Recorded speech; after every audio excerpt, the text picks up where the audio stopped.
crush your enemies. They drew first blood, not me. See them driven before you. Oh, my user. And hear the lamentation of your women. But I pity the fool. Glitter in the dark near the 10-house gate. Phone home. They're here. Oh, a real light sleeper, child.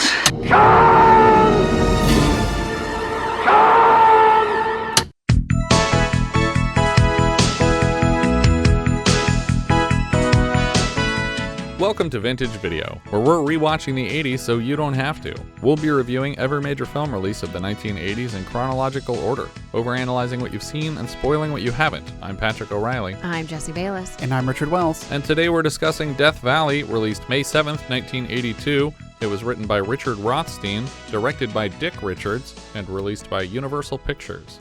Rebecca Hall was born 4 days earlier, May 5th, 1982. Happy birthday, Rebecca Hall. Screenwriter Richard Rothstein based the script loosely on his own experiences during a Death Valley road trip wherein another driver seemed to be specifically following them down the desert highway.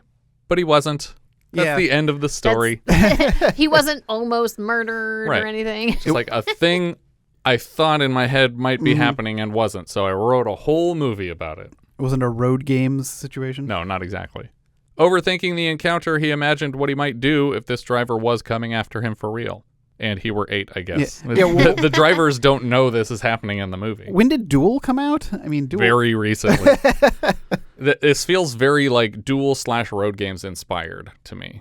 The film actually shot back in 1980 in Phoenix and Wickenburg, Arizona, with sequences at a hotel resort, Scotty's Castle, in Death Valley. But because it took until 1982 to release nationwide, the opening credits mistakenly claimed to introduce child actor Peter Billingsley, despite his already having appeared in Paternity and Honky Tonk Freeway for the podcast. If you'll recall, in Paternity, he was the kid who was like, my dad brought me to school so that I could play basketball with his boss. In this, what's the... Basketball court. The Godzilla eggs? Madison Square Garden? In Madison Square. What the fuck are you talking about? Me and Richard's version of... This is my shorthand. Godzilla eggs. Madison Square Garden. What? Oh man, we're gonna ruin you. We're gonna ruin you when we're playing Taboo next time. We open in New York City on recently divorced father Paul Stanton, played by Edward Herrmann, and his young son Billy, played by Peter Billingsley, eating hot dogs and looking out over the water. They walk a few blocks inland to a bookstore, then an art museum, a sculpture park, and then challenging a chess player in the park, but losing handily to the man, even with Dad's whispered advice to Billy. Well, I think the point is that his dad gave him bad advice. Yeah, but I think his dad gave him bad advice on accident because his dad thought he was good at chess. And then the guy's like, no, you both suck. Ha-ha. Outside an apartment building, Billy races to hug his father, and they recite a couplet together from some old Greek story, but I couldn't match the lines to a specific film or book. He says, what news of Marathon? Will Greece be saved? The Persian sun will pass. My brave heart. Well, Marathon, isn't that a Right, reference to the 300? Or? Well, Marathon is the city in Greece that was besieged and everything. So, but it seems like they're reciting dialogue from a film. Miles from something else. Yeah, exactly. 26.2, right? I don't know. So I was trying to figure out why his dad is here. Because he's a professor. Well, because so he comes running up as if they weren't together. Oh, I think his dad just beat him to the building. Okay. And then he ran up to hug his dad in front, and he's dropping his son off at this building, which is where his wife currently lives. Right. But it seemed like they both just arrived together separately. It does seem like that. But we also, before that, watched them spend the whole day together. Which is really quite a long scene for being completely irrelevant to the film. I think the whole point of it is literally just, we made this kid too precocious for the rest of the movie, so we just want you to know he's like super smart. Like he he's likes got a art super smart museums. dad who his dad teaches at a like professor, built you know, Princeton. What? No, he didn't. Yeah.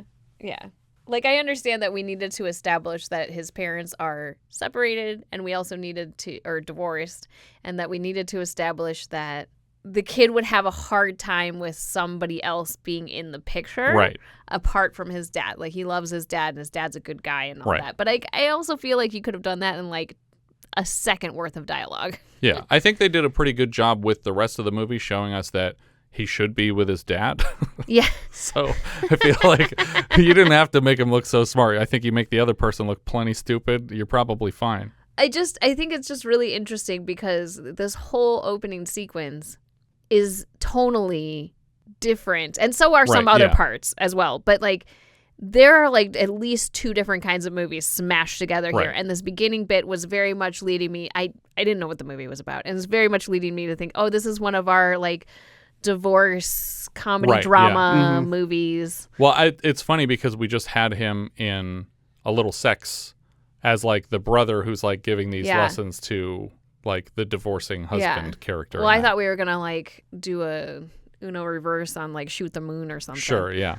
But the music here is weird, and the way that it's shot, it feels like they're having Ferris Bueller's Day Off for some reason. Yeah. The fact that Billy is able to finish the line is an early hint that the kid's supposed to be a bit of a wonderkind. Paul takes the moment to explain using a plant metaphor that he and Billy's mother, Sally, have done all the growing they will together. Billy asks for a straightforward explanation. I'm not the man that she wanted me to be, and she's not the woman I fell in love with.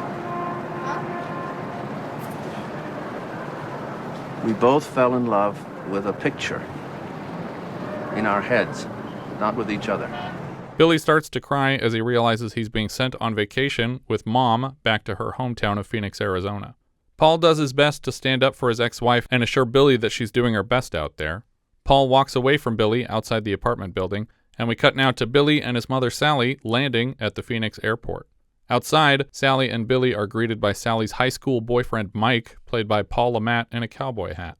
He tries a bit to chat with Billy, but Mom has to drag details of their flight out of him. Billy, tell Mike what you saw. I don't know. Bunch of clouds. Billy, come on, you saw the Grand Canyon. Mike promises to show him the same Grand Canyon in person.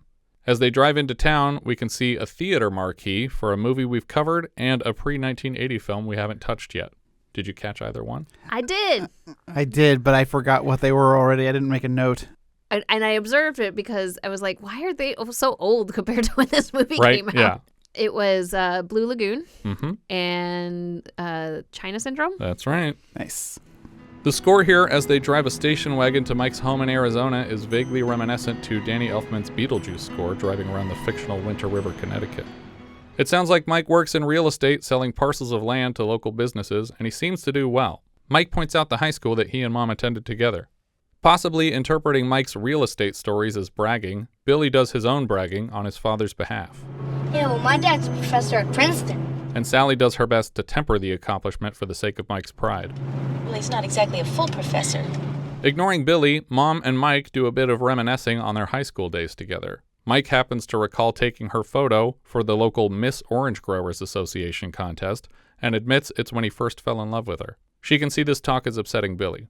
They stop at a small shop to get Billy some cowboy boots and a hat, and he effects a silly cowboy walk as he waddles back to the car. When Mike rejoins them, he surprises Billy with a sparkly white cap gun in a holster. An amusing image because in Billingsley's best-known role, he's constantly asking for a toy gun for Christmas. Mike informs Billy that this same gun was used by Billy the Kid in a famous gunfight with the James brothers, but Billy knows better. James boys didn't have anything to do with Billy the Kid. And this model didn't come out until 10 years after Billy the Kid was gunned down by Pat Garrett. Back on the road, they drive past a sign that reads Death Valley Survival Hints, 500 yards. What does that mean? Like, hey, are you dying? Crawl 500 more yards and we'll give you a tip.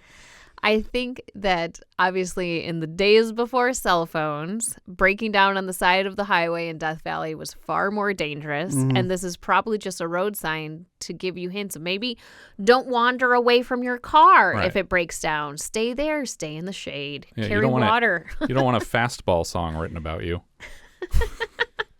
Dark. I get more concerned when I see like signs that say like no services for like 300 miles. Right, like, yeah. Ugh, God dang. Billy reads a book on Death Valley in the back seat as they drive. Mike puts a romantic song on the radio and tries to throw an arm over Sally, but the moment is interrupted when Billy starts playing with his travel-sized Simon Says toy. Mike tries to distract him by pointing out gold mines outside the car, and Billy notices a gold 1958 Cadillac Series 62 sedan following him. The license plate reads Hex 576. The driver is never more detailed than a simple silhouette. We probably wouldn't even fear him were it not for the ominous score. He's not doing anything particularly scary. Right. But again, you just assume evil because he's driving an older car. Right, It's all beat up. Obviously. The other driver floors it and swerves around Mike's car to get ahead of them on the single-lane highway. We cut to an abandoned mining operation in the desert where a man throws rocks at the side of a brick structure. A girl comes out of the building and assures him there's nothing to see here. She walks back to a nearby motorhome and starts to prepare a snack on a cutting board. A man named Donnie is apparently curled up sleeping behind her as she chops vegetables. The guy from outside who was throwing rocks at the building sneaks in behind her and starts groping at her chest while she cuts a zucchini. Or a cucumber. Nobody really knows. It's a cucumber. Okay. Eventually, she's distracted enough by the groping to set the knife down, but an arm reaches from beside them to collect it. Suddenly, the man kissing her neck from behind has his head wrenched backward by his hair, and the knife is dragged deeply across his throat. The girl making a sandwich, suddenly topless, screams at the sight of blood and tries to wake their sleeping friend Donnie, only to see his throat has been slit as well. She pleads with the off-camera killer as she backs deeper into the motorhome. Sometime later, we see Sally, Mike, and Billy pull over near the same defunct gold mine to look at the desert panorama around them. Billy is granted permission to explore a bit on his own within a certain distance. This decision to let this kid wander around on his own is crazy to me. Worst possible place. No, but like, okay, so the mom asks the other guy, like, oh, you think it's safe for him to go around? And it's like, no. It's not a matter of like whether it's safe for him to walk around. Put some parameters on this. Yeah. Like, stay where I can see you. Don't go over there. Don't You wouldn't even have climb to say, stay where I can see you. mining equipment. I would just make sure I could see you wherever you are, because there's holes in the ground here that go very deep. That's the whole I imagine point. there's also probably like rattlesnakes and stuff. Like, this is desert. like, it's not just about falling off of a rock. Yeah. This is a dangerous area. Also, if the kid finds gold, I got to smack it out of his hand and say, I found it. The kid wanders around the abandoned structures and finds the skeleton of the sluice for collecting gold from the mine. He also spots the motorhome from earlier parked alongside the lowest building on the hill. The doors to the motorhome are wide open, and Billy wanders right into the vehicle, labeled the Flying Eagle. As he disappears inside, we see the same golden Hicks car from earlier parked just around the corner. Exploring the inside of the motorhome, Billy doesn't see any sign of a massacre. The blood has evidently been cleaned up, and all that remains of the attack is a half-prepared sandwich on the counter. He moves slowly and deliberately through the vehicle and finds a necklace on the floor with a small golden frog on a chain. How do you clean all the blood off this carpet and not notice your giant honking golden nugget necklace is sitting here on the floor? Billy approaches the last door he hasn't opened, but before he can grab the handle, he is discovered by Mike, who reminds him that this motorhome is private property and he can't just wander in. Especially since, had these people not just been murdered, he would definitely have walked in on them fucking just now. Yeah. Why would somebody clean up the blood? But leave the corpses in the back room? It's like, Well, obviously you're going to find out a murder happened. I mean, we find out late, like we. Oh, right, yeah. What happens to it next? Based on what his plan is, why would you clean up the blood? Well, then maybe he didn't clean up the blood and they just didn't bleed on the floor somehow. Yeah, okay, sure. And Billy's just not observant at all. Yeah, or he's just not tall enough to see that the countertops are coated in a slick layer of blood.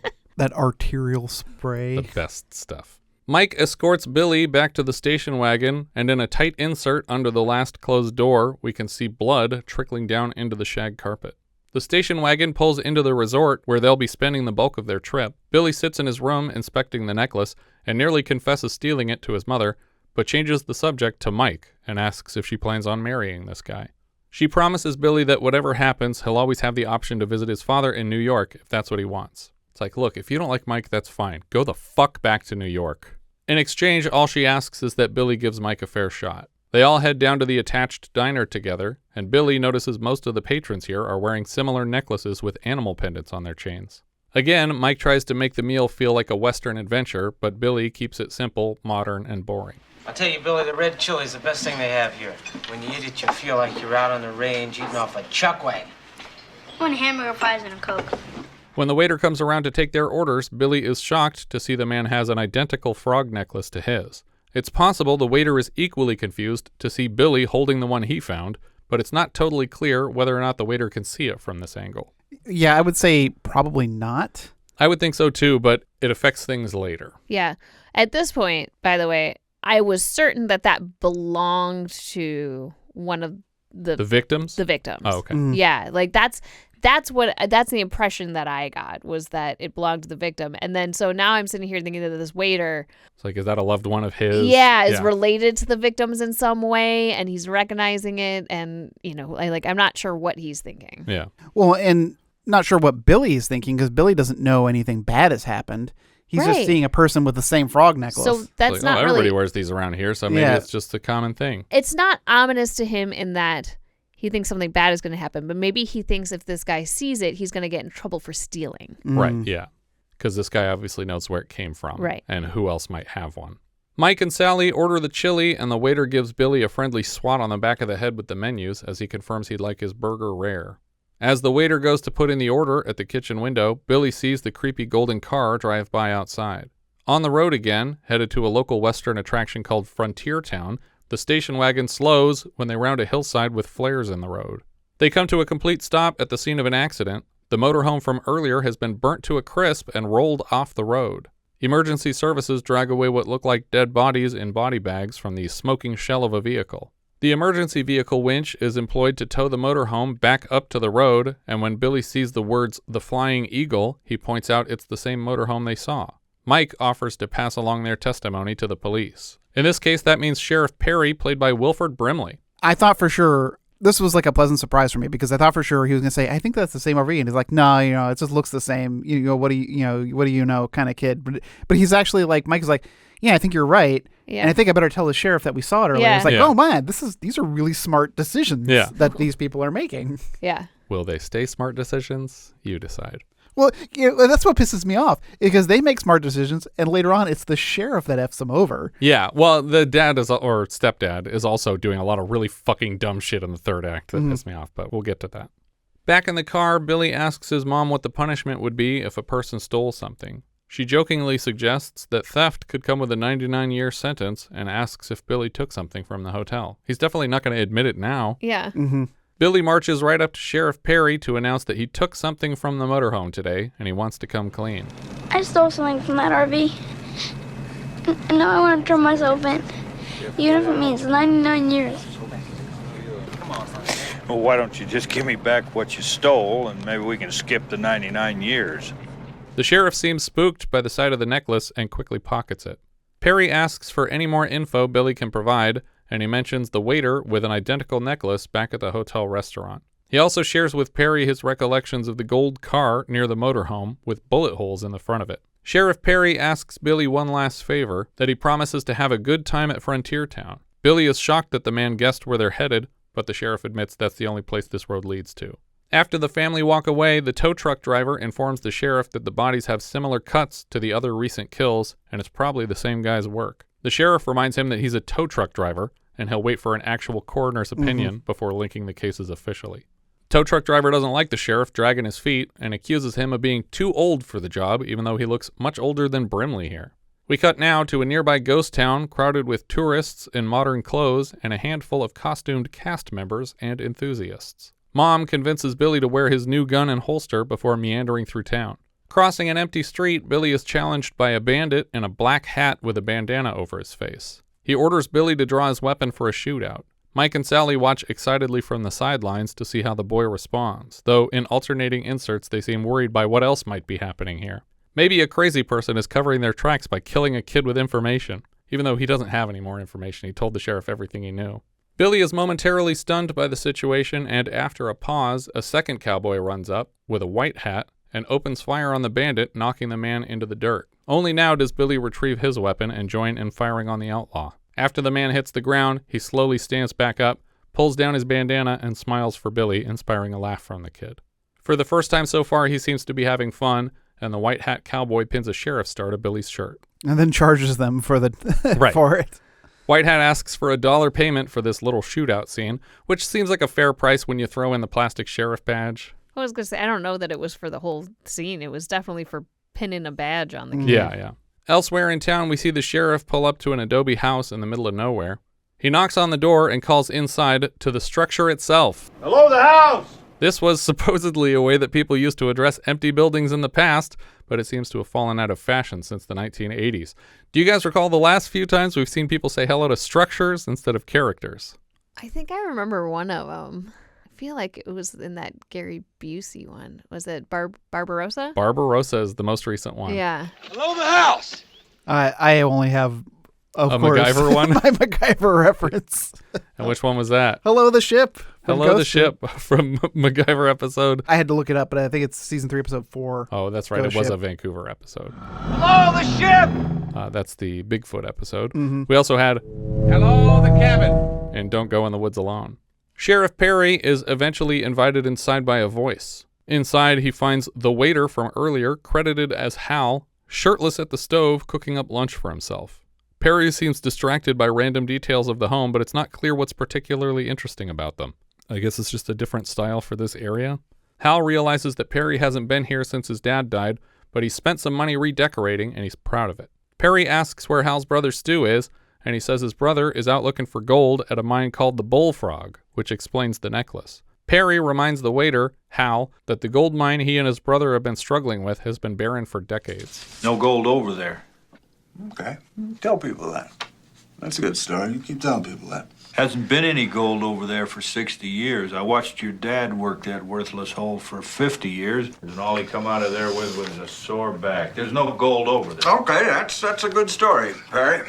Perry tells Hal about the burnt RV he found in the gully down the road. He says it bears a resemblance to the other local killings. Finally, he comes to his point by presenting the frog necklace Billy gave him. It was discovered in the burnt motorhome prior to its demolition. Perry needlessly throws Billy under the bus in case this man is a murderer who intends to cover his tracks. You know, a little kid that's staying over at the motel found this medallion. I thought it was yours, but I see you're wearing yours. Inexplicably, Perry suggests they go collect the only possible murder suspect so that he can help them look for more clues. Hal asks for the kid's name so he can thank him for returning the valuable necklace, and Perry says he has it written down in the car. Now I wonder if he actually does, or if he's suddenly realizing that he should not have said any of that fucking shit. Yeah. It's like, we found it in the RV. Who found it? We. That's all I had to say. Yeah. Yeah. While Hal buttons up a shirt, the sheriff is distracted by a doorknob hanging out of a bedroom door. He pushes it open as if expecting to catch the man red-handed, but all he finds is another of the home's remodeled bedrooms. Hal steps through a screen door onto the porch, and just as Sheriff Perry follows him, he gets a pickaxe in the chest, and blood splashes his shirt as he collapses in the doorframe. So is this implying that Stu was nearby enough to hear all this and is killing him on his departure? Yeah, I think Stu saw a police car pull up to the house from outside and was like, uh-oh, I got caught somehow after what I did, so I'm going to have to come here and take this guy out. Because it's clear that the pickaxe is being swung from the opposite side of the door, Right. as the way that Hal went. So if he got stabbed by somebody, he got stabbed by Stu. And his brother even told on him before and said, yeah, Stu was out by the mine where those people got killed earlier today. Mm-hmm. Do you guys recall the last time we saw Sheriff Wilford Brimley killed unexpectedly so early in a story? I do remember it happening. Mm-hmm.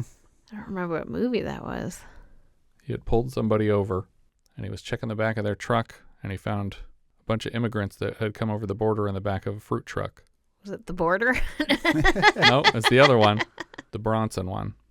Oh. It starts with the same 6 letters, though. Borderline. There you go. Yeah. Back at Frontier Town, a team of 4 actors perform an old-fashioned bank robbery to applause from the paying crowd. So, because we're about to get into some questions about how they found Billy. Yeah. So, I can only assume that the sheriff did have it written down in the car saying, family went to Frontier Town. Right, yeah. Or maybe they assumed because he found the thing that must be where they were headed. But I also like that it works out that the kids saw the gold car, and the gold car sped around ahead of them and killed people down the road ahead of them right before they got there. So everything so far works time-wise. So far, at least. Mike takes commemorative Polaroid photos of their adventures. Billy asks permission to check out the museum by himself. I don't know why they can't come with you, kid. Sure, go ahead. You've proven yourself so responsible unsupervised thus far today. I mean, maybe you solved a murder, I don't know. After Billy runs off, Sally and Mike make plans for a private dinner tonight. She shows Mike one of the Polaroids she thinks turned out nice, and in the background we can see the gold car with the bullet holes. Apparently having followed them here, even though the killer was obviously back at Hal's house a second ago, so maybe these are very close together. In the Frontier Town Museum, Billy finds a mannequin seated at a player piano and orders the dummy at the bench to keep playing with a gun to its head. Billy seems like he might be a fucking sociopath. As he wanders the aisles, every other customer conveniently vacates the museum, and then we see someone in cowboy boots wandering quietly. Hands remove a cowboy hat and bandana from another mannequin, so the owner of the boots can dress like another bandit. Emboldened by the previous encounter, when Billy spots the second bandit, he launches right into some Wild West roleplay. I told you I never wanted to see you in these parts again, Black Bart. else I'll blow you away. Which is fun because Billingsley's Ralphie character from A Christmas Story also addresses Black Bart in that film. Adios, Bart! But if you do come back, you'll be pushing up daisies. When the new bandit ignores Billy's shots, he gives the man a second chance and runs to hide elsewhere in the museum. The bandit tries to lure Billy out with some Western dialogue. Let's see if your gun's as loud as your mouth. Billy takes more shots at the bandit, but when the man returns fire, he hits a wood carving of a Native American chief and the head explodes into splinters. Billy realizes that either this was a real gun or the carvings are wired to explode. But when a pair of tourists ask the bandit to hold still for a photo, Billy seems convinced it's all a game again. The bandit quietly retreats through the museum out the back door, and the tourists seem confused that he didn't ask for payment. Billy finds Sally and Mike and tells them all about the shootout in the museum and admits he's enjoyed himself here today. We cut back to the hotel and its crowded outdoor pool. Sally's had enough swimming and heads back to the room while Billy and Mike hang out poolside. Mike takes the opportunity to connect with Billy on a personal level. He sympathizes with the difficulty of his parents splitting up and expresses a genuine interest in the two of them becoming friends. He just wants what's best for Sally, Billy, and even himself. He assures Billy he's not trying to replace the boy's father, but also insists he's not a complete idiot either. You know, I'm pretty smart too. I sell property around here. I sell desert land to Arabs. That's pretty hard. Billy just stares inquisitively for this entire speech, and Mike seems more and more uncomfortable as the boy withholds a response. He asks Billy point blank if he thinks he can give Mike a chance, but Billy refuses to comment, and Mike presumes he needs time to think about it. You've been with a kid for one day. Yeah. Like, you don't have to put this much pressure on in the first 12 hours. You're going to need some time. Didn't even introduce the idea, I think, to the kid before he, had to figure this out on his own. Yeah. When Mike leaves Billy alone at the table, we see what he's been sketching on the hotel's postcards. It's a cartoon version of the scary golden car, but with the grill modified into sharp teeth and eyes for headlights. That night, Sally chats with a babysitter they somehow found at a hotel in the middle of the desert. But luckily, the girl proves herself capable with children, describing her own difficult younger brother, who she's routinely left in charge of. How you handle it? Either I, ignore him or I sock him. Mom laughs at this red flag of an answer and then marches off on her date, unconcerned with Billy's well-being. Somebody should be socking this kid, and it sure ain't gonna be me. Before she goes, she gives the babysitter ice cream money in case they want some later. Billy and his mom have a funny but authentic-sounding back and forth before she turns to walk out the door. Good night, Billy. I hate you. I hate you too. I hate you 3. Have a terrible time. Mike tries again for the slightest connection and offers Billy a good night from the door. At first, it seems like he's getting the silent treatment again, but Billy surrenders at the last second. Good night, Mike. Mike seems caught off guard and smiles to have been acknowledged by the boy for the first time. Billy watches a Western on TV, specifically 1932's Sunset Trail, which was as old to Death Valley as Death Valley is to us now. No, it's only 40 years, huh? Death Valley. Never mind. Just kidding. Billy watches a Western on TV, specifically 1932's Sunset Trail. Meanwhile, his babysitter eyes all the snacks in the room. Billy offers her one of his chocolate bars, and I assumed they must be booby-trapped in some way, like he put something in them, or they're laxative chocolate bars or something medicinal, because they're wrapped in like a blank yellow paper with the label face down. And I thought the whole trick of it was like she doesn't know what she's eating until it's too late. Billy regrets offering her the candy when she continually crinkles the wrapper louder than the volume of the television. Her hunger awakened, the babysitter starts asking for permission to eat more and more of the room's snacks. Now her chewing alone is enough to drown out the television dialogue. We cut out to date night where Mike and Sally are slow dancing in a honky-tonk. Back in the hotel room, it seems like Billy's scheme from the beginning was to simply whet the babysitter's appetite, and after a couple snacks, she's ready to get the ice cream that Sally suggested. Billy asks for a banana split, expecting to be left alone here while she collects their treats. When she gave him the money, I assumed it was like go to a parlor. Go yeah. together. I thought it was unusual that like she would leave him alone in a hotel room. Yeah, because the whole point was that he wouldn't be alone. Yeah, because you hired a babysitter. Yeah, right. You're supposed to sit the baby. Hello, the house, and sit the baby. Right, exactly. Shoo the children. Get the fuck out of here, children. Shoo. Surprisingly, though, Billy doesn't make a run for it immediately. In fact, when a shootout unfolds on the TV show, Billy dives for his cap gun and returns fire at the television like he's Mike TV or Duke Stuyvesant. Everybody gets that Duke Stuyvesant reference, right? Nope. We all remember when Sterling Hayden was shooting at his video games and gas. Duke Stuyvesant, the gasoline magnate. I don't remember. Anyway. What about Elvis Presley? Who's that? Is he as famous as Duke Stuyvesant from Canada's Gas?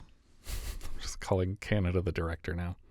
Outside the room, we see the babysitter returning with just one ice cream snack. I doubt they were supposed to share a single meal, so I assume she already ate hers, in which case it's doubly disgusting that she's now jabbing the banana split with her pinky and licking the whipped cream off of her hands. This is the kid's ice cream now that she's doing this to.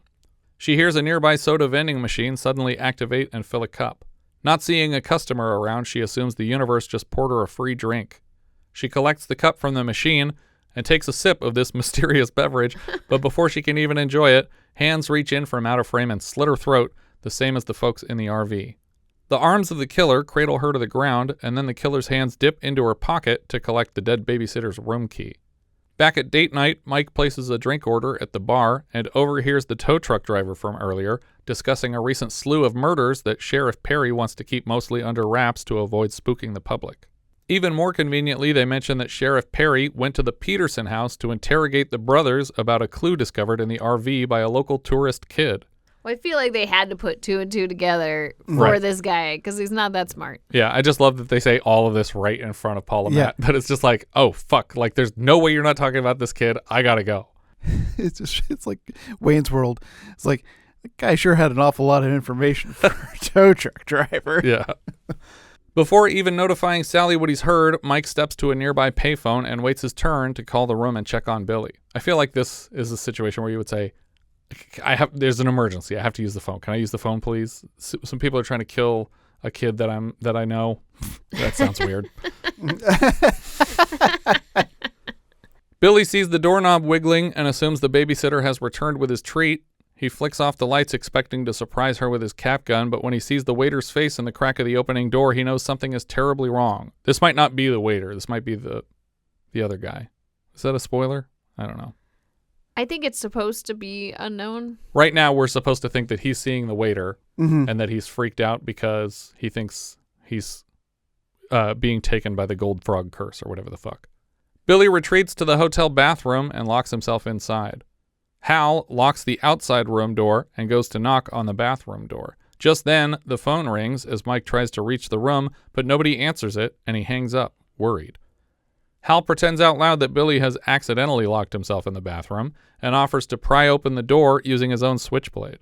If you were Mike, wouldn't you then, if nobody answered at the hotel room, immediately also call the police and say, my son, or maybe whatever, my girlfriend's son is supposed to be in this hotel. A kid I know is supposed to be in this hotel room and he's not answering the phone. I locked a child in a room and I think he got out. Murdered.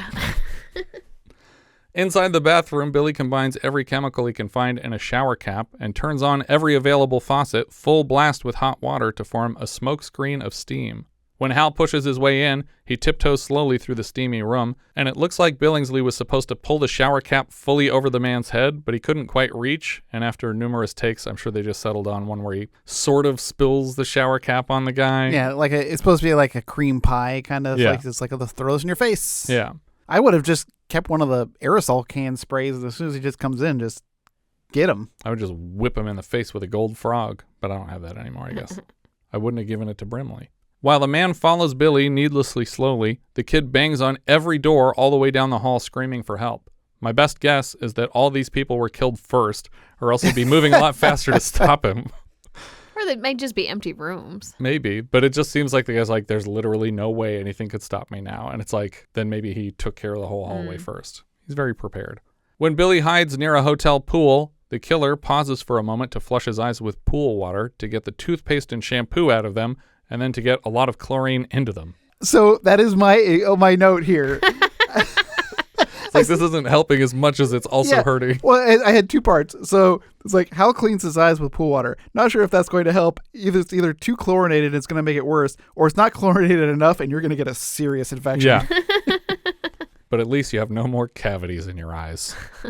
Assuming the coast is clear, Billy makes another run for it and yanks hard at the doors of every car in the hotel lot. Insanely stupidly, he eventually takes refuge in the gold car he's been terrified of this entire time. Of course, this is the killer's car, which he drove here, so of course he gets into it to drive home, never realizing Billy is stowing away in his back seat. I don't think he knows that.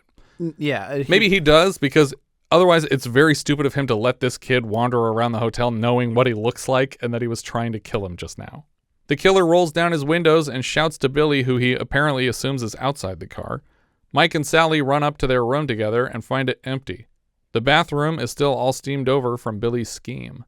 Mike and Sally jump back in the station wagon to report Billy's kidnapping to a man at the front desk, and they plead with him to call the police. Mike asks for directions to the Peterson place where he overheard the suspected killers live. The hotel manager dials the police to send some to the Peterson place. Stupidly, the killer starts just driving home and hoping that Billy ran the same way because he's scanning both sides of the road very thoroughly for a kid who could not possibly have run so far so fast. Billy tries to be quiet in the back seat and must dodge the killer's hand when he reaches over into the back seat out of apparent boredom. He's just sort of swatting around, swinging his hand for one of those dodge the graboid tongue moves. Yeah, I don't think I've ever done that. No. But I've also never owned a car that has like a bench seat. Yeah. So But I have many times hid in the back seat, and yes, those arms are much easier to dodge than this kid's making it look. Mike skids up outside the Peterson place, and he and Sally rush inside. The place is empty as they move from room to room, flipping on all the lights, and then outside we see the gold Hicks car slowly roll up. Seeing the lights on inside, Hal approaches the building slowly, and Billy sneaks out of the car to inexplicably follow him into the house. But he goes in through a different door and somehow gets to his mom and Mike before Hal.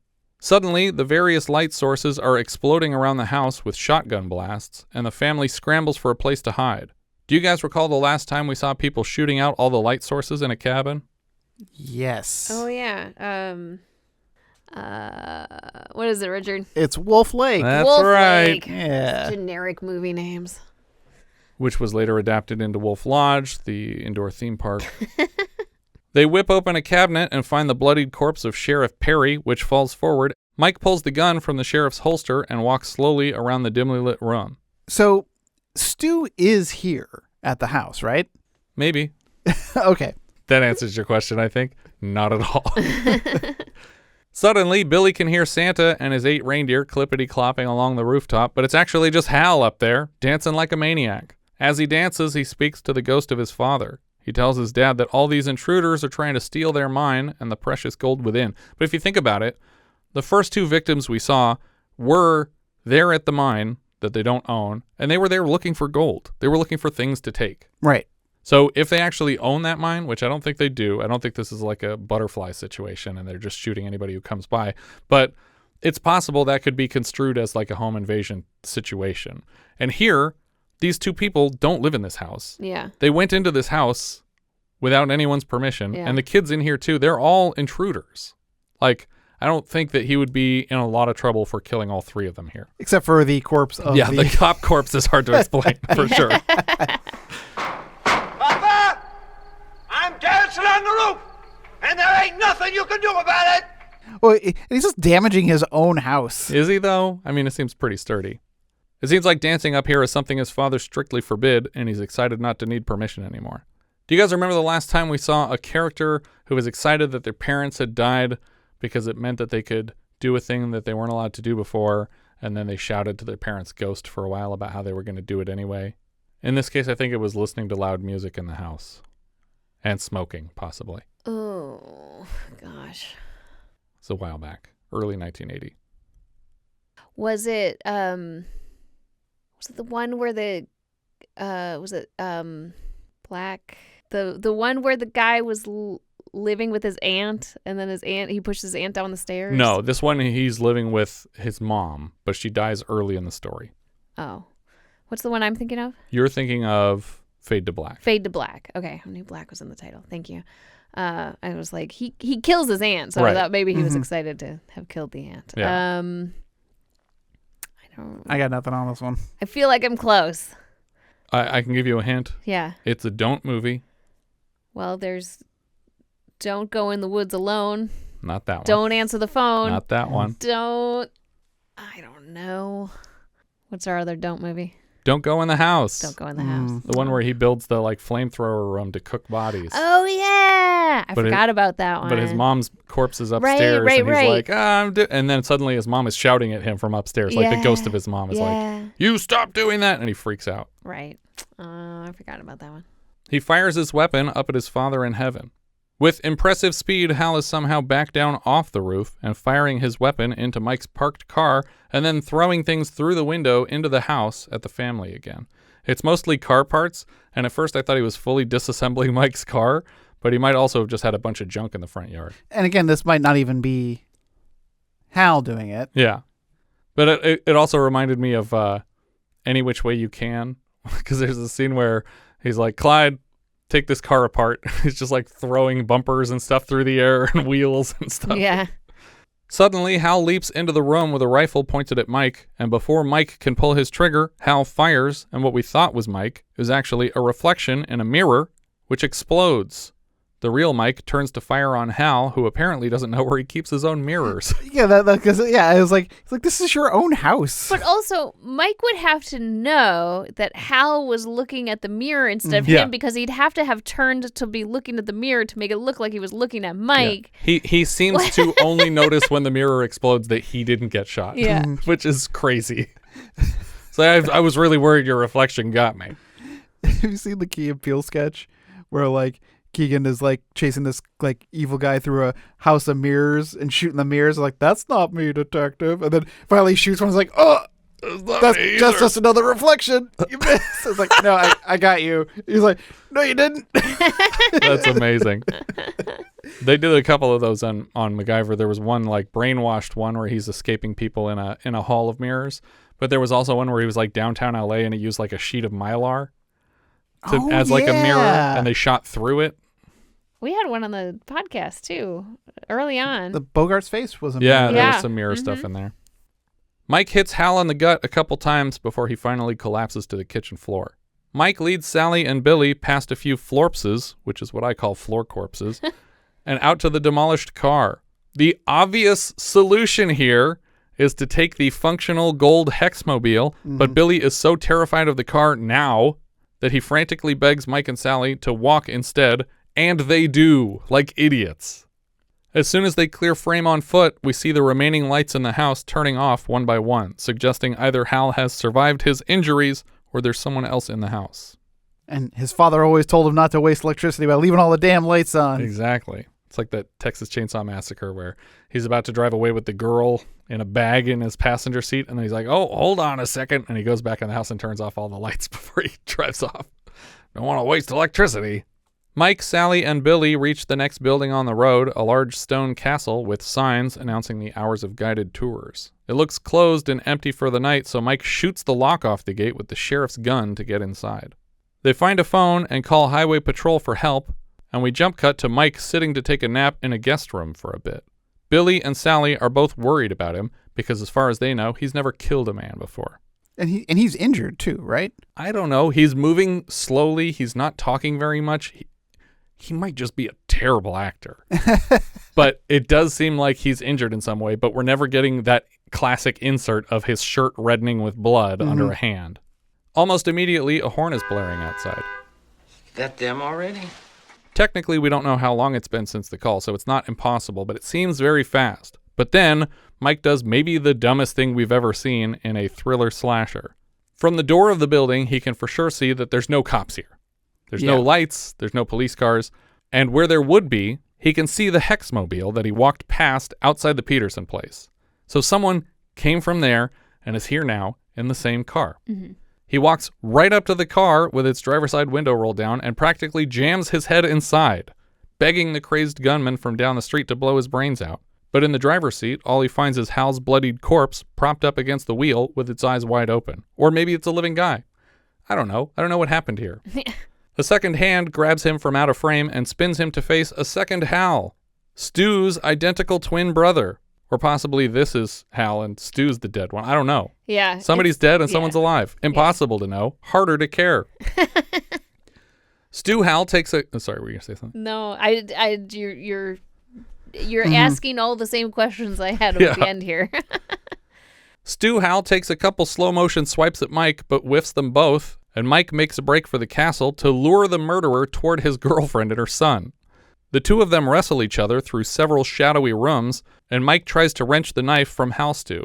Mike manages to shove the knifeman back against a stone wall and then tries to close himself in a room with Sally and Billy, but for some reason refusing to explain himself. Mike! Mike, what's the matter? Mike, tell me, what's wrong?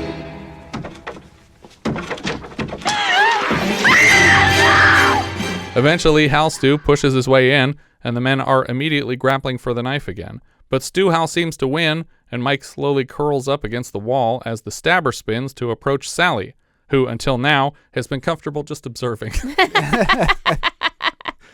Billy sees Sheriff Perry's gun on the bed and picks it up to fire a round at the madman. He hits the guy dead on, but he keeps coming, swinging his knife at the kid. Sally shouts at the boy to run, but is still reluctant to take an action at all, never reaching for her son or putting herself between him and danger. And even now, she doesn't follow him out of the room as he struggles to outrun a crazed knifeman. She just yells, run. Yeah, just run, Billy, run. Run. My feet are, I stepped right in the air conditioning grate, and I like these shoes. I could distract him, maybe throw something at him. Nah. I'm going to wait here in case anyone needs help over here. She's you like run, I could get out. It's like the Sword and the Sorcerer all over again.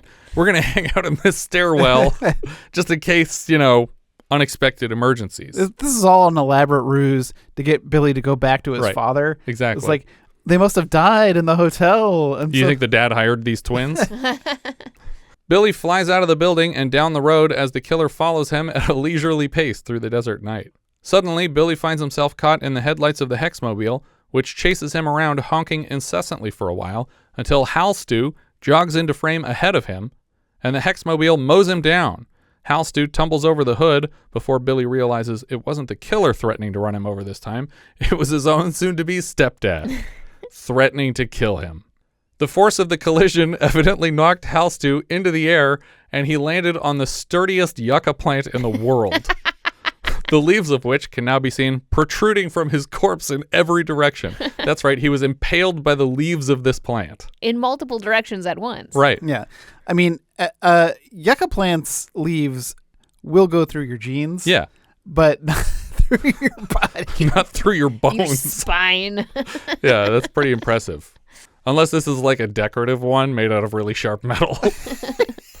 It's like, I can't even keep a fucking yucca plant alive in the desert. I'm just going to get these metal ones.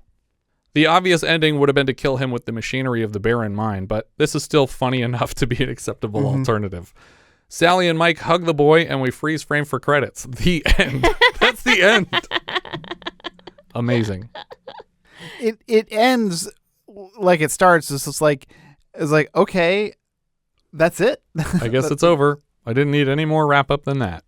Yeah, but it's so absurd that it's very enjoyable. Yeah. Like it's like there should have been a moment for Mike, and where Billy goes and hugs Mike, like to say to solidify like that their relationship is going to shared come trauma. together. Or yeah, exactly. Even before that, there should have been a moment where he saves Billy's life or does something self-sacrificing.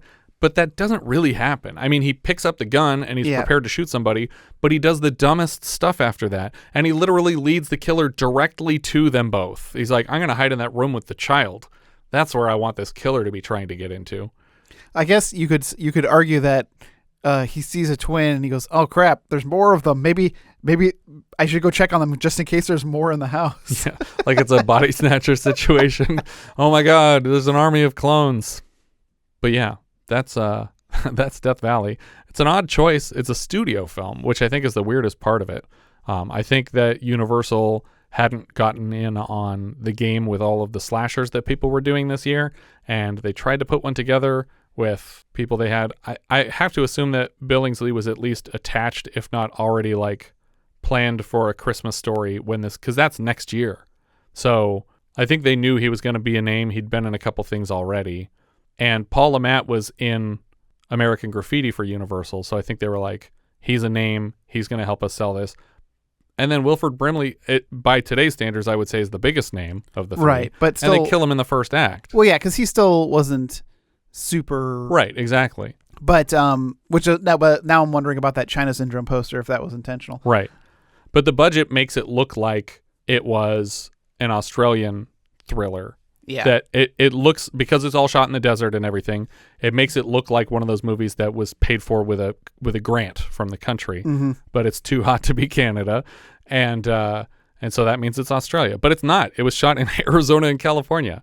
So it's just weird that it came together this way. And the direction is so off kilter and strange. It does feel a little bit like they're aping Duel with a lot of the camera work at the beginning, especially when the kid notices the car. But I don't know how this came together. It's still interesting. I think it's fun and tense. I think Billingsley doesn't really do a lot. I feel like, okay, so you know how we always ask for things that are like really weird, where they just, the movie totally shifts and it's like you thought it was one thing and then it was completely another. Yeah.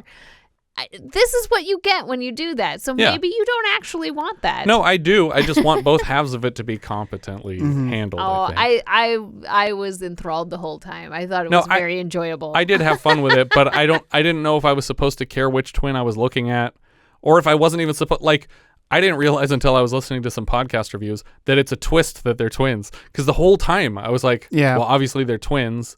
And I didn't even think about like, oh, well, why haven't we seen them together? And it's like, because they only hired one actor. Like, it doesn't make a difference. Yeah. That part. I assumed they were twins. So then when we see a second one and it's a twist, I was like, oh, I didn't know that yet. I think that part of the difference, though, as to why I enjoy these movies more than you is because I don't care what is going on, and you have to try to write it down. That's true. And I'm just like, I don't know what's happening, but it's fun. Yeah. Well, and I think the issue when you have twins, like, it's like, okay, we knew it was a brother, but I just assumed that the brother was like the stupid brother, you know, like he was like Stu. He was like the Leatherface of the family, like rash, impulsive. That's why one of them is working a job at the hotel restaurant, and one of them is digging at in a 60 mine. years dead mine. But now you look back and you go, well, I don't know who's who. Right. And I'm pretty sure that Stu killed everybody. Okay. I think Stu is the murderer. And Hal came back to the house and found it full of people and started shooting. And he got killed. And then Stu was like, you killed the wrong guy. I'm going to come get you. So you think Hal might be innocent?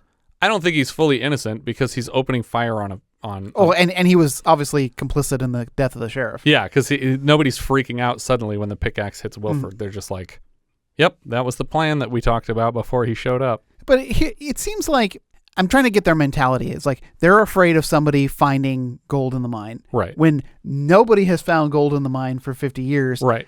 And you think that drawing attention to the mine by killing anyone who comes near it would be a negative. Maybe, or maybe that was just how it was done at the time. I mean, Butterfly is basically the same thing. He's there to kill people who are trying to rob this mine, even though it was deemed unworthy of being used for this purpose. But that was a cost decision in the sense that there is still silver in that mine, and it still does have a value. But not enough to warrant full operation. Full operation. Yeah. But that makes it seem like this gold mine is just completely empty. Like there's nothing to protect there. But I think, they're gamblers. They have an addiction, and they think that, the next week they're going to find the vein that's going to like turn their lives around and they'll be able to buy the whole town. And I do agree that the climax should have occurred in the mine. Yeah. I think that the fact that we don't go back to the mine. It feels like they just ran out of money, honestly, a little bit. But and I like the performances from almost everybody, but Paul Le Mat really does bother me as this Mike character because he never feels very genuine. Mm-hmm. He does try a few times to get to the kid. I feel like that's the most sympathetic moments from him are when he's like pouring his heart out and the kid's just like, anyway, I'm drawing a car now. Yeah, it's like I've known you for less than 24 hours and you're expecting a lot. Yeah. And no one told me that you were going to be a part of this vacation either. Yeah. Until I got in your car. Well, to me, like, that's the trick, is that this isn't a vacation. Yeah. This is literally just a test drive of your new stepdad. Exactly. This move is not a vacation. This is permanent. Yeah. Because these people don't care about Grand Canyon. They don't want to see gold mines. They thought you cared about it. They're not getting badges at Frontier Town. But the way that he like moves around so like nonchalantly in the house when he gets the sheriff's gun the first time, and then when he's like just for no reason not answering her, like show us that he's injured at least. Yeah. Explain it in some way so that I know why he's not saying anything, because it's really weird that he's trying to hold his door closed and he never says, it wasn't the police. One of the killers is trying to come in here. Right. And he's trying to kill us now. So be prepared for that, please. Where are they going? They're staying at the resort, and they were going to go to the Grand Canyon and a couple other local, like, family-friendly, like, touristy locations. Yeah, because they fly into Phoenix. Right. But then they go to Death Valley. They do, yeah. So they're over the border into California, but she's from Phoenix. Right. So it just I'm just trying to, like, get an idea, because, like, Scotty Castle is in Death Valley. Yeah. But I don't know if it's playing Scotty's Castle. Okay. I mean, yeah, because, I mean, that's... I think... Yeah, it is weird because the movie's called Death Valley. Yeah. So they're admitting right away that this is California where some of this is happening, even though we only ever talk about going to Arizona, and that's supposed to be where she grew up. Well, it's probably just the closest airport to maybe. where they're going. Well, because Vegas is much closer. Oh, to, yeah, that's true. That's why I'm trying to figure out where they're going. Like, is this trip eventually going to bring them back to Phoenix? I think it's going to, yes, in that it brings them back to the airport, because I don't think it was like a permanent thing for the kid. I think it was like a winter break thing. Yeah, because again, just looking at a map right now, just like, what is their plan of this trip? Yeah, so that was it. I was just like trying to figure out like what they were doing. What's even happening? Yeah. Who knows? Thumbs up, though. I think I'd probably give this a thumbs up. I don't think I would if it didn't end with the yucca kill. But I feel like that, like, it was holding my attention the whole way through to the end, and I liked it, and I thought there were some funny moments in it. But that was one of those things that pushes it over the top for me, where I'm like, why would this happen? This is completely insane. But I love that they kept it in there, and it's I don't fun. think you're giving it enough credit. I think the whole thing is weird and off kilter and just entertaining the whole way. I really do like the music of it. It's a thumbs up for me, I guess. It's like, I can't believe you guys are all saying I guess. Well, it's like this movie doesn't do too much for me. I wanted, I guess, a little bit more. I wanted road games or Duel. And this is definitely not either of those movies. Yeah, I mean, it could be better, but it's like still better than 99% of the movies I don't watched disagree. so far. Well, 99 maybe. Okay. But yeah, I don't know. Yeah, maybe not no, 99. it's in my top half, I think. I don't know. What are we thinking Letterboxd? Well, I have it apparently higher than you guys.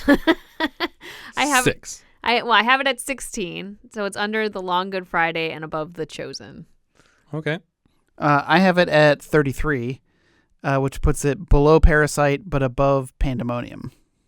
I have it at 39, right under The Chosen, and above The Dorm That Dripped Blood, because it's better than that. Yeah. Yeah, yes, I it agree. is.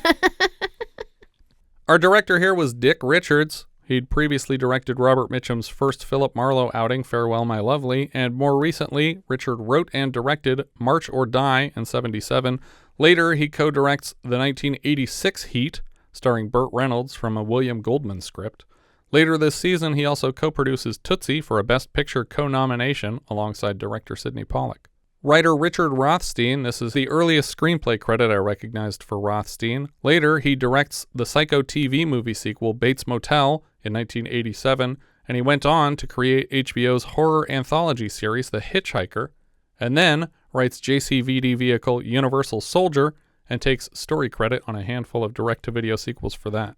The music here came from Dana Kaproff, previously scored Empire of the Ants, When a Stranger Calls, and so far on the show The Big Red One, and more recently Pandemonium. The cinematographer here was Stephen H. Burham. Later this season, he lights The Escape Artist, The Entity, and later still The Outsiders, Something Wicked This Way Comes, Rumblefish, Body Double, St. Elmo's Fire, 8 Million Ways to Die, The Untouchables, Arthur 2 on the Rocks, The War of Roses, Raising Cain, Hoffa, Carlito's Way, The Shadow, Mission Impossible, Father's Day, Mystery Men, and Mission to Mars. The editor here was Joel Cox. He previously cut director Richard's Farewell My Lovely feature, and then a string of Eastwood titles, The Enforcer, The Gauntlet, Every Which Way But Loose, and so far on the show, Bronco Billy. He's back this season for Honky Tonk Man. Then it's back to exclusively Eastwood stuff for Sudden Impact, Tightrope, Pale Rider, Rat Boy, Heartbreak Ridge, Bird, Pink Cadillac, The Rookie, Unforgiven, Bridges of Madison County, Absolute Power, Space Cowboys, Bloodwork, Mystic River, $1 Million Baby, and all the way up to Richard Jewell, Cry Macho, and last year's Juror Number 2.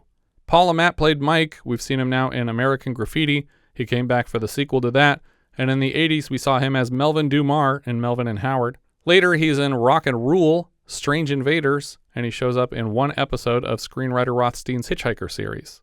Catherine Hicks played Sally.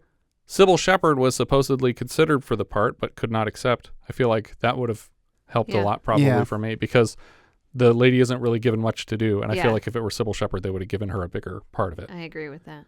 Later, Hicks appears as Isabel Bradley in The Razor's Edge, Carol Heath in Peggy Sue Got Married, Jillian in Star Trek IV The Voyage Home.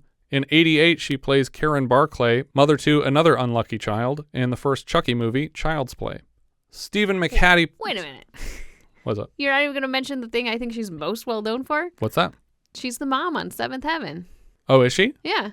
I didn't know that. Okay. I don't know how I missed that on her credits. You know what's funny? What? Someone played a clip. It must have been, I think it was like a reel or something that I saw. That was just a clip of the craziest moments on Seventh Heaven. And I was like, this looks like the lady from Death Valley that I just watched. The second I saw Probably her, I'm why like, it showed it to that's me. what I know her from. Like, Yeah. I should have known her from some of those other things you listed, but I just knew her from Seventh Heaven. And Edward Herrmann was the dad on Gilmore Girls? Right, yeah. Grandpa. Well, I mean, I guess it depends on whose perspective you're talking about. Yeah. He was the son on Gilmore Girls. You count his father, which I don't think anybody does. Stephen McHattie played Hal, and Stu, I would guess, right? Well, yeah. Because there's someone else credited as Stu. Exactly. It has to be a body double. So that's what was very confusing. Because when I was first watching this, and he does the twist reveal, I was like, oh, that's Hal. Oh no, that must be Stu. And I looked up the credit. Who plays? Wait, I was like, who plays? Wait, Stu is a different person. I thought it was supposed to be a twin. They're actually just two guys they found that look so much alike. Yeah, that's what I thought. I guess maybe they just look similar. That's amazing. That would be really funny if they were just like, let's just fuck with people, make you guys look even more the same, and pretend that you're twins in this movie. After this, Steven also shows up in a couple Hitchhiker episodes. He's a Secret Service agent in Beverly Hills Cop 3. He's Dr. Egbert Drum in Pterodactyl Woman from Beverly Hills, from the director of Howling 2, Your Sister is a Werewolf. He also shows up in the Aronofsky Fountain, 300, Shoot 'em Up. He's Hollis Mason in Watchmen. He's in 2012, Mother, and the Bruce Willis Death Wish remake. Wilford Brimley played Sheriff. I'm pretty sure they call him Sheriff Perry at one point, but... Well, yeah, this is one of those movies where characters are given full names, but they will just use part of the name. And it's funny because, like... The only one who gets the full name is Paul Stanton, the Edward Herrmann character. Yeah, because it's funny because, like, Catherine Hicks, you mentioned her character in Star Trek IV, where she is a literal doctor marine biologist, but they just call her Jillian in the credits. It's like, don't even say doctor. Yeah, she's got a character. She's the main character aside from the crew. She's the next main character. Yeah. I didn't go to 8 years of alien biology school to be called Jillian. Yeah. Wilford Brimley played Sheriff. According to IMDb, he goes uncredited for a minor role in True Grit. He's in The China Syndrome, The Electric Horseman. We've seen him now in Brubaker, Borderline, and Absence of Malice. He's back this season for The Thing, and later Tender Mercies, 10 to Midnight, The Natural, Cocoons 1 and 2, and Remo Williams' The Adventure Begins, among many others. Peter Billingsley played Billy. Like I said before, we've seen him in Honky Tonk Freeway and Paternity. Next season, he's immortalized as Ralphie Parker in Bob Clark's A Christmas Story. After that, he works on and off in titles like Rooskies and Arcade, but returns to the Christmas classic genre as Ming Ming in Jon Favreau's Elf. He also shows up in The Breakup, Iron Man for Favreau, Four Christmases, and he reprises his Iron Man character for Spider-Man Far From Home, and then reprises his Ralphie Parker character in 2022's A Christmas Story Christmas, which I never actually bothered with. It's a sequel to A Christmas Story called A Christmas Story Christmas. I didn't even know that was a thing. I think it even takes place in the present, which is like, what? Is he 100? Edward Herrmann played Paul Stanton. He also shows up in The Great Gatsby, and so far on the show, The Paper Chase, The Day of the Dolphin, Harry's War, Reds, and earlier this season in A Little Sex. Later this season, he's FDR in Annie, and later still, he's Henry in Purple Rose of Cairo, Brown in Man with One Red Shoe, Max in The Lost Boys. He's Richie Rich's dad in that movie, Rockefeller in Nixon, and he's also Richard Gilmore in 154 episodes of The Gilmore Girls. Jack O'Leary played Earl. Before this, he's in Capone, Silver Streak, and The Rose, and we've covered him on the show in On the Nickel, Brubaker, Inside Moves, and Reds. Is that one of the names of Ron Burgundy's fists? Oh, I can't It's remember. Like Jack O'Leary or Jack Johnson. I can't remember what he calls his fists. Tom O'Leary, Jack Johnson and Tom O'Leary. Oh, I was so close. Jack O'Leary. Jack Yeah, Johnson it's and Tom you combine the I two. did. Mary Steele Smith played babysitter. Before this, she was in Rabbit Test, and after this, she's credited as Girl in Bathroom in Weird Science. J.P.S. Brown played Western Sheriff. We saw him last as Father J.P. Rank in Tom Horn. Roy Gunsberg was the tour guide. We saw him last in Cloud Dancer. Gunsberg, that's a good name. Merritt Holloway played Motel Clerk. He's also in Cloud Dancer. Earl W. Smith played Crony. Before this, he's in Stir Crazy, and after this, he's in Ninja 3: The Domination. Alan Wood played another crony. We saw him last as the bailiff in Used Cars, and this was his final film after a career stretching back to the early 30s, which included Follow the Fleet, Pride of the Yankees, A Guy Named Joe, and Killer McCoy, among many, many others. You guys recall the last time we saw Follow the Fleet? It was playing on a theater, and suddenly the characters were dancing to a song in the movie, and the stage had been recreated for them. Oh, and I think I know it. What is it? Pennies from Heaven? That's correct. Oh, okay. I think that's everything for Death Valley. If you have any thoughts you'd like to share, you can find all our socials at linktree/vintagevideopod.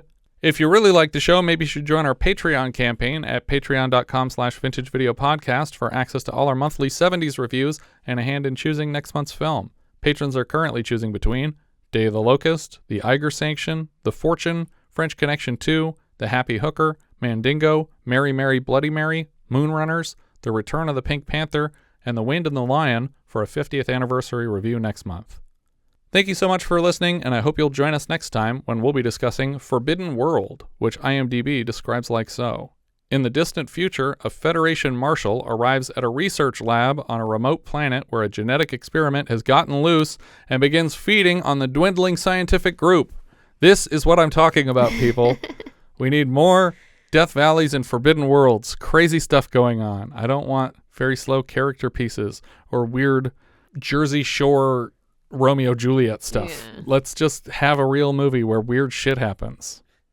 Anyway, we leave you now with a trailer for Forbidden World.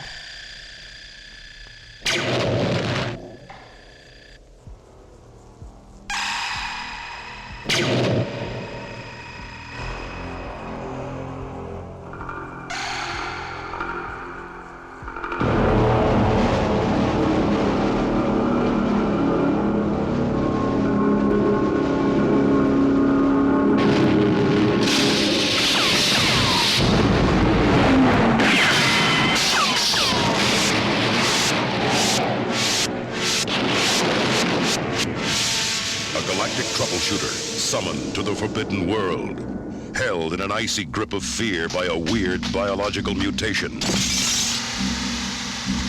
Part alien, part human, all nightmare. Body. Reproducing.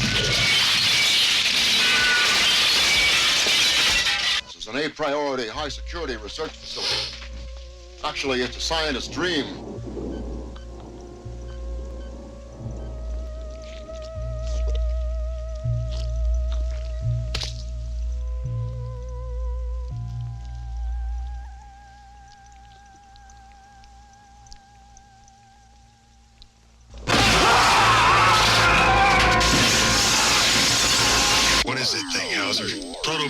Just stick with your charter, Colby. Just figure out a way to trap it. You figure it out. I'm not going back in there. I think we should try to communicate with it. I know it's far-fetched, but it might work.